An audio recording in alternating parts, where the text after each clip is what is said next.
બધાને મારા જય શ્રી કૃષ્ણ. મિત્રો, આજે હું આપને એક સવાલ પૂછું.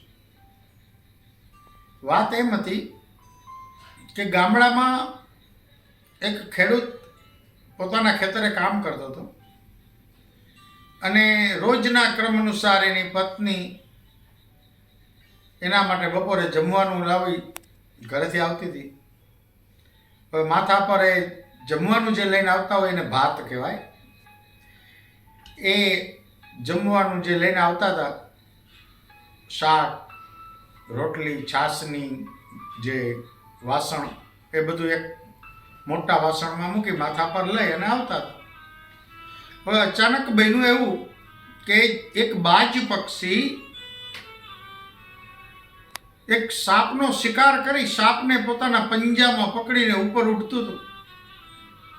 ઘાયલ થયેલા સાપના મોઢામાંથી એક ઝેરનું ટીપું નીચે પડ્યું અને જે પેલી સ્ત્રી ભાત લઈને જતી હતી એના છાશના વાસણની અંદર પડી ગઈ.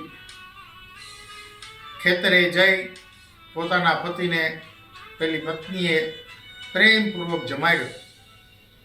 અચાનક એને તો જમી લીધું તો તરત થોડી વારમાં મૃત્યુને ભેટ્યો. એનું પોસ્ટમોર્ટમ થયું તો રિપોર્ટ આવ્યો કે આને જમવામાં કોઈ ઝેર આપી દીધું છે એટલે એનું મૃત્યુ થયું છે. હવે સવાલ એ છે કે એના મૃત્યુ પાછળ જવાબદાર કોણ? શું એની પત્ની એના મૃત્યુનો જવાબદાર છે? શું સાપ એના મૃત્યુનો જવાબદાર છે? કોણ છે એના મૃત્યુનો જવાબદાર? આશા રાખું કે આપ બધા મને કોમેન્ટ્સમાં આનો જવાબ આપશો. રાધે રાધે. વાત નિત પ્રકાશની.